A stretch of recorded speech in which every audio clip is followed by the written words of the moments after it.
चित्ती तुझे पाय, चित्ती तुझे पाय, डोळा रूपाचे ध्यान, अखंड मुखी नाम तुमचे वर्णावे गुण.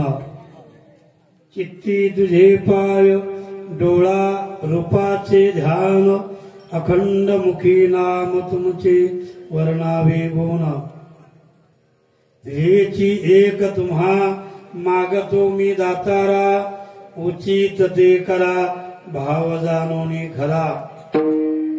खुंटली जाणीव काही बोलण्याची आता, कळो येईल तैसी करा बाळाची चिंता. तुका म्हणे आता नका देऊ अंतर, नकळे पुढे काय कैसा होईल विचार. हेची एक तुम्हा मागतो मी दातारा, उचित ते खरा भाव जाणूनी खरा. पांडुरंग करू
कथेचा विस्तार.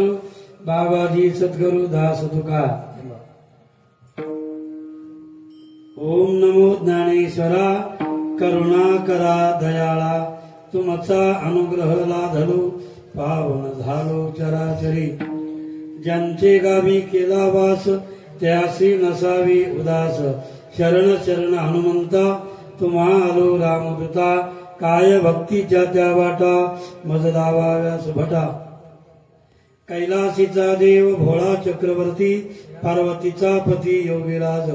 तयाची पायी माझे दंडवत, घडो आणि चित्त धरो नामी. मस्तक हे पायावरी, या वारकरी संतांचा. शुक्लां ब्रह्म विचार सार परमां, माध्यम जगद व्यापिनी. वीणा पुस्तक धारिणीम भयदां, दाढ्यंधकारापहां. हस्ते पाटिक मालिकां विदधतीं, पद्मासने संस्थितां. वंदे तां परमेश्वरीं भगवतीं, विद्याप्रदां शारदां. ढाल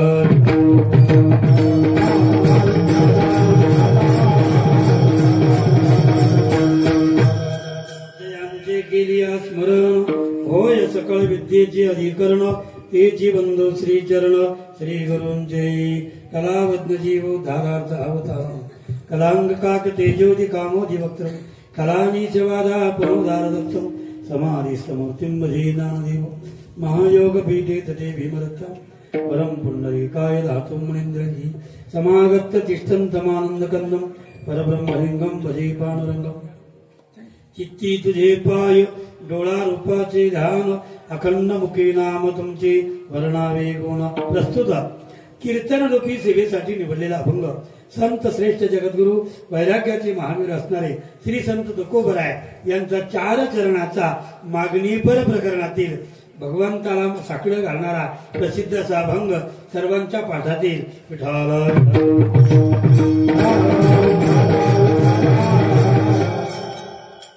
अगदी थोडक्यात अभंगाचा भावार्थ महाराज सांगतात. देवा मला काय पाहिजे? चित्तात तुझे काय पाहिजे? पाय पाहिजे. चित्ती तुझे पाय, डोळ्याला तुझं ध्यान, माझ्या डोळ्याला दुसरं काही नको. तुझं रूप माझ्या डोळ्यासमोर अखंड राहावं आणि या मुखातून तुझं अखंड नामचिंतन माझ्याकडनं व्हावं. प्रामुख्याने 3 मागण्या. या अभंगामध्ये आहे. देवा तुला मी दुसरं काही मागत नाही. काय मागतो? हेच एक तुम्हा मागतो मी दातारा. हे दातारा तुला मी दुसरं मागत नाही, हेच मागतो. उचित ते करा, जे काही योग्य अयोग्य त्याचा तू विचार कर. भाव जाणून खरा, भावावर अवलंबून असतं. माझा भाव पाहून मला तू काय कर, हेच दे. जाणीव माझी जी आहे ती खुंटलेली आहे. आता मला माझ्याच्यानं बोलवल्या जात नाही, मी बोलणारही नाही. काही बोलण्याची आता मी बोलणार नाही. तुला वाटेल ते कर, कळो येईल तैसी करा. या बाळाची चिंता तुला कशा पद्धतीने करायची हे देवा तू ठरव. पण एक ध्यानात ठेव, आता इथून पुढं अंतर पडू देऊ नको. लक्षात असलं तुमच्या? देवा आता अंतर पडू देऊ नको. तुका म्हणे आता नका देऊ अंतर. सांगता येत नाही पुढे काय होणार आहे ते. न कळे काय कैसा होईल विचार, सांगता येणार नाही. देवा तू काही देऊ नको मला, तू हेच दे. काय? रूपाचं ध्यान, चित्तात तुझे पाय आणि मुखामध्ये नामचिंतन.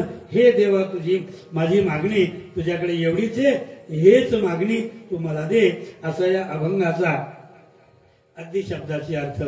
सेवेला सुरुवात करण्यापूर्वी थोडासा परिहार द्यायचा. तो म्हणजे असा, या पुण्य पावन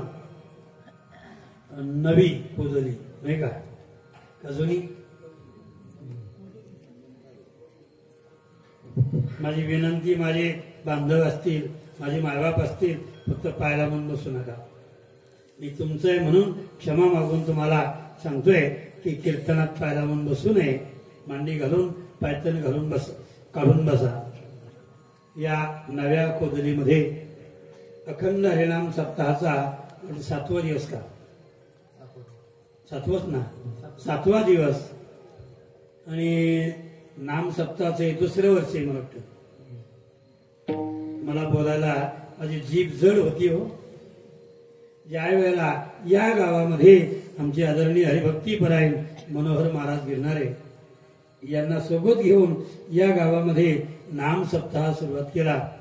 या सप्ताहाचे बरोबरचे जे काही कार्यक्रम आहे ते अखंड रीतीनं चालू आहे. त्यांचे सगळे कामं होऊन 50-50 लाख त्यांच्याकडे शिल्लक आहे. तुमच्याकडे आहे का काही? त्याचं कारण काय? महाराजांचं न ऐकल्यामुळे.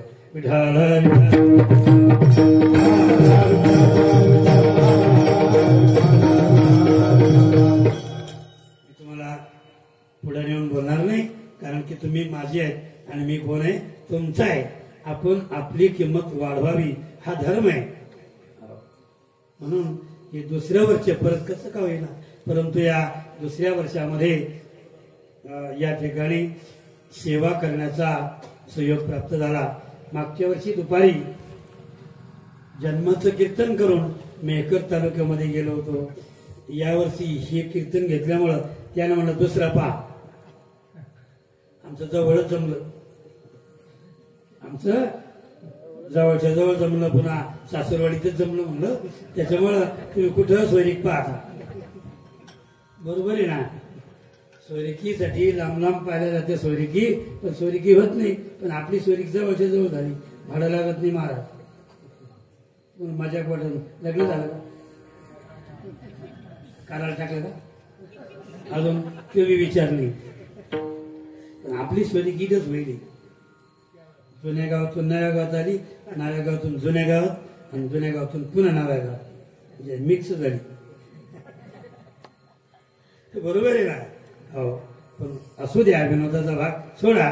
पण या पुण्यभूमीमध्ये तुम्ही सर्व गावकरी बांधवांनी, माझ्या वडीलधाऱ्यांनी, माझ्या मातृवर्गांनी या नाम सप्ताहासाठी भरभरून सहकार्य केलं आणि तो कार्यक्रम उभा केला. एकट्याचा नव्हे खेळ म्हणून मेळ मेळविला. सज्जन हो, एकट्याचं कार्यच नाही, सर्वांनी मिळून ते कार्य होत असतं. आणि चांगल्या पद्धतीनं मला आनंद वाटला. आज पंगत होते आमच्या जवळ.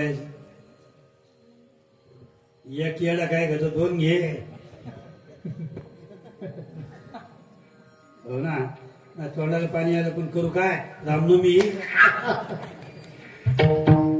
उपास असल्यामुळे खावाटे ते पण उपास असल्यामुळे मुख्याच बाईच मन जरी तिकडे जाईल तरी त्याला आवरा जाईल. भरभरून चांगल्या पद्धतीनं त्यांची पंगत मी डोळ्यानं बघितली. फराळ करून आलो त्यांच्याकडे. आमची जावाई पण मंडपवालेच काय करू त्यांचंच एक मंडप त्याच तुम्हाला काही सांगायचं काम नाही. सुंदर असं नियोजन, सुंदर अशी सर्व टाळकरी मंडळी. आज तुमच्या गावाला काही सांगायचं काम नाही बरं का. उंबरकडच्या पाहुण्याला सांगतो हे गाव आपलं पहिलंच पाठी. मी नाही म्हणतोय आमच्या म्हाताऱ्याला तुला काय घे नाही. आमचं म्हातारा म्हणजे तुला काय घे नाही. मी नाही म्हणतोय हे पहिलेच खेळ गोंधळी. तुम्ही पाला नाही का विना गळ्यात पडल्याबरोबर सगळे लोक टप्पा म्हणजे आपलं कीर्तन गेलं. आता सगळं विनेकायला झालं बोललं कीर्तन.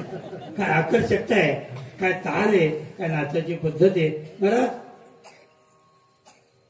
तो एक वेगळा भाव असतो. आमचे विनेकरी महाराज गिरणारेचे का इकडे तिकडे फिरणारे गिरणारेचे अगदी सुंदर नियोजन.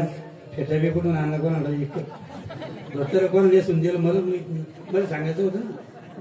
आमचे चौकदार आमच्या प्रशिरवंदन घेतलेल्या मातोश्री आमचे टाळकरी बाबाचं नाव माहिती देव बाप्पा सारखामच झालं.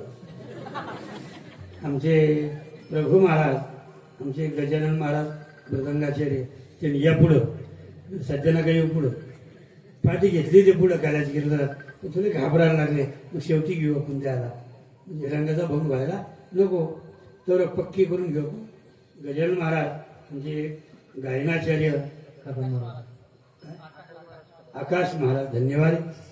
यानंतर आमचे नारायण महाराज, बळीराम महाराज, कैलास महाराज आदरणीय आमचे ज्ञानेश्वर महाराज कोरके, मुकेश महाराज, आमचे कृष्णा महाराज, आमचे दादा महाराज आणि आमचे जावई नाव घेऊया सुनील महाराज, आमचं तुळशीरंगम घेतलेल्या मातोश्री आणि आमचे चोपदार. त्याच पद्धतीनं साऊंड सिस्टीम ज्यांचं आहे त्याच गावातले आमचे नातू हो काय विशाल का सारे गावाला माहिती मलाही माहिती आहे. सुंदर असं नियोजन विशाल महाराज आणि आलेले सर्व तुम्ही माता पिता बाबुळगावून आलेले आमचे राऊत बाबा, आमचे परिहार महाराज, आमचे धनाद्रातली ना सांडू भाऊ हेगणी बाबुळगावून आलेली ही काही मंडळी, काही बाहेर गावून आलेली उंबरे खेळून आलेले आमचे गजाननचे मामा, महिमी मामा, साऱ्या गावाची मामा. नुसती एकट्या गजाननचे कशाला. आदरणीय आमचे पवन महाराज का पवन महाराज खरंच का तुमचं जिल्हा कोणता आहे. जालना गाव तुम्ही भोकरदनचे काय. अरे वा खराटे का कुठे शिकली होती. हो त्र्यंबकेश्वरला चांगल्या पद्धतीचं मृदंगाचं एक वेगळं आगळं कला कौशल्य आत्मसात त्यांनी केलं. जावे त्याच्या वंशा तेव्हा कळे कथित धिकीत धातरकडे धिकीत कथा गदी गण न गण न गण धागी तिरे किट तागी तिरे किट कथा गदी गण धान धान धान कथा गदी गण धान धान. अगदी मुकळे वाजवल्यानंतर तकडा हिंदीन हिंद तकिट धा तकिट धा तकिट धा इकडं धाने तिकडं धा. अगदी सुंदर प्रॅक्टिस. मी आमची माऊली गजानन महाराज यांना 1 वर्षाचा वरचा काळ झाला. मी सांगतो माऊली तुमचा हातही चांगला आहे, तुमची तयारी चांगली आहे, पण तुम्ही घाबरता जरा बरं का. सगळ्या लोक देखत त्याने हातमांकर सरणी आता क लोकच झाकून ठेवा कधीतरी उघडं पडणार आहे. दुःख आपलं ये शिलं बांधल्याशिवाय मधुराव दुःख ये शिलं बांधल्याशिवाय दुःख जात नाही. झाकून ठेवताच कवलो जोपर्यंत घाबरतील तोपर्यंत वाजवता येणार नाही. म्हणून एकदा टाळ्या वाजवत त्याच्यासाठी असं घाबरत सगळ्यांनी टाळ्या वाजवल्या. सुंदर असे लग्ग्यापर्यंत बोल झालेले कीर्तनाचे काही बोल दिले सुंदर वाजवतो पण थोडी प्रॅक्टिस कमी. पाय ठेवूटा जीवारीचं जा बापानं गज मकर सोडलं पण मोहरी तर काय राहिला नाही. पण चांगल्या पद्धतीनं सेवा आहे आणि आदरही आहे, प्रेम आहे. अतिथीची चांगल्या पद्धतीनं 1 वर्षाचा काळ पुढे निघून गेलाय. चांगल्या पद्धतीचा मृदंगाचार्य तयार करणारे तयार झालाय 50%, पण 50% बाकी आहे. माय म्हणती अजून झालं नाही का, किती झालं. स्वप्न म्हणतो अजून झालंच नाही काय, मी खरोखर शेणकाळू घरी मकारी म्हणतो. इकडं मला सारे काम करणं पडतं. सांगा तुम्ही 1 वर्षात होतं का होते का 6 महिन्यात होतं. ज्यांनी 10 वर्ष कोर्स केला त्यांना बी आला नाही. माऊली ज्ञानोबाच्या कृपेनं ती येईल अशी ग्वाही सर्वांनी देखत या ठिकाणी सांगतोय. आणि माझ्या अभंगाकडे होतो. आज योगायोगानं रामनवमीचा दिवस दुपारी कीर्तन झालं नाही. माया वाट्याचं थोडंच तसं येणारे आपल्या जावई. तुम्ही मला सवयी आहे पहिलीच, मी दिसतात जावई आहे, पण तुम्ही कसे सगळे सवयी माझ्या पुढचे येईन. तुम्ही तो काय चालू द्या तुम्ही कौड देईन म्हणे, आंबराई देईन म्हणे, काहीच देईल नाही. अजून नुसतं सांगितलं फक्त, काही दिलं काहीच नाही. अर्थात ते सवयी आहे. त्यांनी राम जन्माचं कीर्तन माझ्याच वाट्याचे ठेवलं आहे ना. आता जन्माचंही कीर्तन आहे आणि मागणीपरही प्रसंग या ठिकाणी मांडायचा आहे. सारा अभिप्राय आज राम जन्मोत्सव पूर्ण भारतभर रामाचा काय झाला जन्माचा उत्सव साजरा केला. कृष्णाष्टमी, रामनवमी, हनुमान जयंती नाही का, कृष्ण जयंती, हे जे काही उत्सव असतात आणि ते केले पाहिजे. जन्म तर साजरा केला असेल ना, नाही आता कावाशी करा, दुपारा करा, घराच्या बाराला करा, पण आपण त्या भगवंताचं वर्णन करणार आहोत. दुसऱ्या वर्षामध्ये पहिल्या वर्षी जन्माचं कीर्तन करून मी मेकरला गेलो कार्यक्रमाला आणि यावर्षी त्यांना दुपारा सांगितलं, पण पुन्हा त्याचीच केली संध्याकाळ.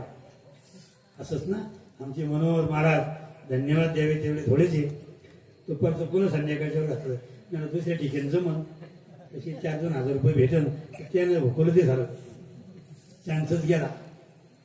हो हेचे 4 दिवस आम्हाला जमा करायची. त्याच्यात तुम्ही घातलं आपले 2 कार्यक्रम. जाऊ द्या, आता कसंही सासवडीचं गाव आहे. आज रामनवमी जन्माचं जन्मोत्सव साजरा करायचा. मला सुरुवात करत असताना अंतकरण भरून येतं की पूर्ण भारतामध्ये रामाच्या जन्माचे काय केला, जन्मोत्सव साजरा केला. सर्वांनी जन्म साजरा केला. अनेक वर्षापासून आपण राम जन्मोत्सव साजरा करतो. पण मागच्या वर्षीपासून नाही का, फेब्रुवारीमध्ये का, मागच्या वर्षी फेब्रुवारीच ना, फेब्रुवारीमध्ये स्थापना झाली ना, बरोबर आहे ना. काहीतरी तारीख माझ्या ध्यानात नाही. 22 तारखेला मागच्या वर्षी फेब्रुवारीला प्रभू रामचंद्राची प्राणप्रतिष्ठा झाली. अनेक अडथळे लोकांनी, काही शास्त्रज्ञांनी हे जमत नाही, ते जमत नाही, आमकं केलं नाही पाहिजे, डमकं केलं नाही पाहिजे. बरं का देव बापा, तुम्ही म्हणून सांगतो, तुम्ही नसतं मग सांगितलंच नसतं. ज्या ठिकाणी ज्यांच्याकडे जी सत्ता आहे, सत्ता पुढे शहाणपण चालतं का, नाही. या देशाचे पंतप्रधान की ज्यांनी जे न होणारं कार्य आहे ती एकच कार्य मी सांगेन. मला प्रचार नाही करायचा कोणाचा, मी कोणाचा प्रचारक नाही बरं का, गैरसमज करून घेऊ नका. पण अनेक वर्षापासून, माझ्या बालपणापासून मी अयोध्येला जात होतो. तिथे काय होतं, पोलीस काय होती, तिथं काही हजारो पोलीस. आणि राम जन्मभूमीवर दुसरं काय होतं, इतकंसा फुटू पण कवाण्याला असता त्याचं काहीच नव्हतं होत. फोटो छोटासा, पण रक्षक काही हजारांना 8-8 घंटे ड्युटी करून पुन्हा दुसरी तयारच. अनेक वर्षापासून निश्चित जागा राखली. जागा देवाचा पत्तानी बारीकसा फोटो बस झालं काम. अनेक वर्षापासून पाहतो मी. आळंदीहून आलो होतो, माझ्या वडिलाच्या सोबत गेलो होतो 81ला, आता 2025 ना. त्याही वेळेला काय होतं, पोलीस आणि फुटू. पण मागच्या प्राणप्रतिष्ठेच्या अगोदर गेलो मी आणि तिथं भव्य असं मंदिर त्या ठिकाणी उभं राहिलं. पण प्राणप्रतिष्ठेला आमचे जवंदाळ महाराज प्रकाश बुवा गेले सगळ्याच्या मार्फत, महाराष्ट्राचे संघटनेचे अध्यक्ष गेले आणि त्यांच्या हस्ते ती प्राणप्रतिष्ठा झाली. मागच्या वर्षी प्रभू रामचंद्राला कुठंतरी देवाला देवघर नाही. आतापर्यंत जगाचा मालक ज्या भगवंताने हे विश्व निर्माण केलं असा असणारा सर्व सत्ताधीश त्याला सुद्धा काय नव्हतं. काय नव्हतं त्याला. रायाला जागा नव्हती बाबा, घर नव्हतं. वास्तविक पाहता निर्गुण पद्धतीनं पाहिलं तर देव प्रत्येकाच्या हृदयात आहे. त्याला देवळाचं काम गरज नाही. पण लौकिक दृष्टिकोनातून जर विचार केला तर घराची गरज आहे. ते मंदिर कशाला बंद. हा श्रद्धेचा भाग आहे आणि मंदिर असावं. त्या देवाला आतापर्यंत मंदिर नव्हतं. मागच्या वर्षी मंदिराचं काम झालं आणि देवाला प्राणप्रतिष्ठा त्या ठिकाणी झाली. मला सांगायचं तात्पर्य की ज्या वेळेला बरं का दादा तुम्ही दिवसा झोपले नाही वाटतं. कीर्तन झाल्यावर झोपा. विठाल विठाल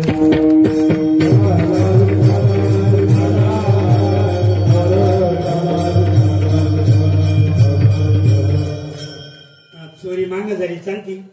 मांग आम्ही मांग पालच नाही. चोरी झाली चालती. पण पोलीस चौकीवर काही पोलीस स्टेशन मध्ये चोरी होणं जरा अवघडच काम आहे. मला सांगायचं तात्पर्य की प्रभू रामचंद्र जन्माला येण्याच्या अगोदर काय झालं हो. पुत्र कामेष्ठी नावाचा यज्ञ करण्यात आला आणि तो यज्ञ केल्यानंतर यज्ञ नारायणाने तो प्रसाद दिला. तो प्रसाद ती मिहीर आणि यांना सारख्या पद्धतीनं वाटला गेला आणि वाटल्यानंतर अगोदर मला काय दिलं नाही. मला मी दुपारी जन्माचं कीर्तन आणि काल्याचं कीर्तन केलं. त्याला सांगितलं मला अगोदर न मिळाल्यामुळं त्या काय केलं. काय झालं. राग आला. मी दुपारी बोललो राग आला तिला आणि राग आल्यामुळं तिनं तो प्रसाद तसाच घेतला. अगोदर का नाही दिला मला. पहिला मान मला पाहिजे. कधी कधी सत्कार करताना असं वाटतं मला मी तर लय जुना आहे. मग उठवलंच नाही. बावळटपणा आहे. हा मूर्खपणा आहे. सत्कार करणं म्हणजे त्याचं सगळं संपूर्ण टाकणं आहे. नको नको मान नको मी तू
ज्याच्याकडे बेतुपणा नाही तो खरा सुखी आहे आणि ज्याच्याकडे मान आहे तो सुखी नाही.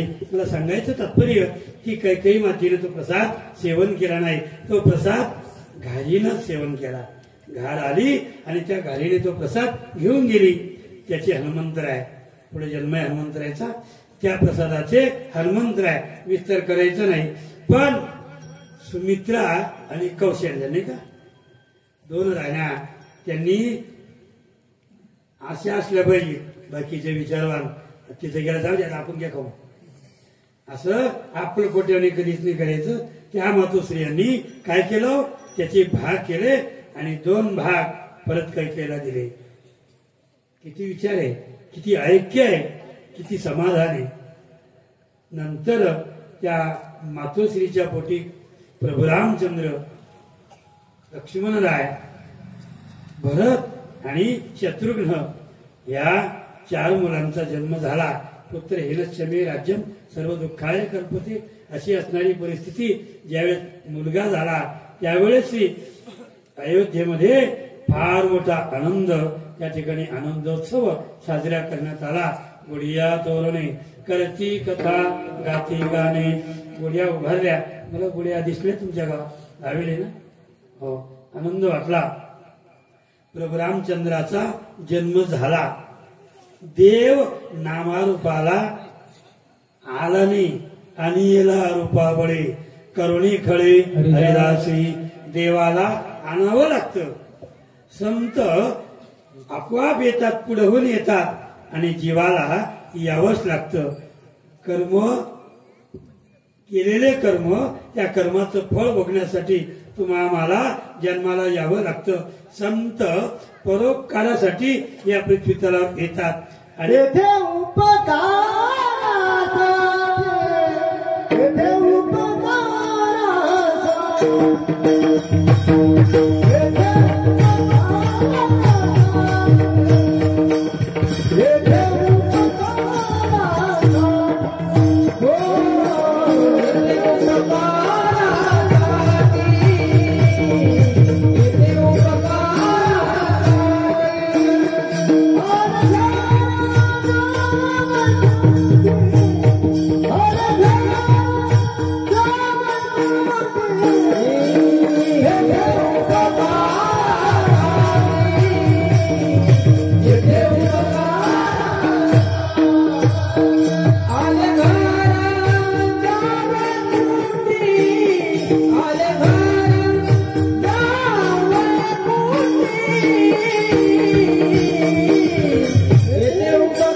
उपकारासाठी येतात.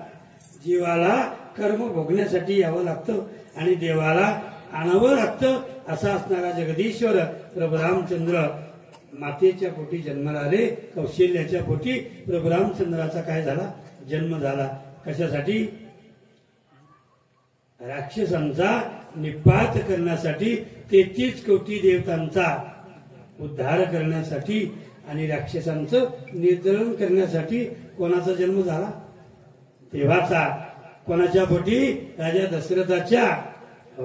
अनेक वर्षाची, अनेक जन्माची पुण्यई राजा दशरथाने केलेली फार मोठा योद्धा, फार मोठी साधना असे असणारे राजा दशरथ आणि त्यांच्या पोटी प्रभू रामचंद्राचा जन्म आजच्या दिवशी झाला. दुपारी 12 वाजता प्रभू रामचंद्र जन्माला आले आणि त्यांनी काय केलं? धर्माची स्थापना केली आणि अधर्माचा नायनाट केला.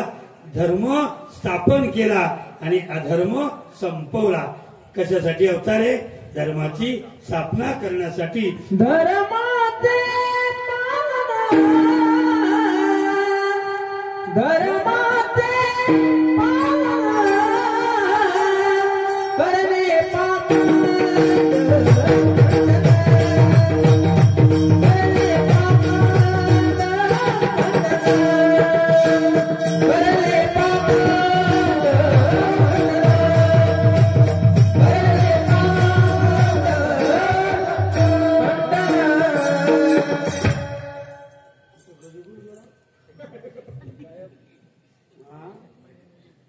करणे पाप गेला काय? म्हणा तुला बाजूला लावलाय, तुझा मृदंग ऐकायचा आहे मला. पुढे गेला बाजूला. धर्माचे पालन करणे पाखंड खंडन हेची आम्हा करणे काम. बीज वाढवावे नाम.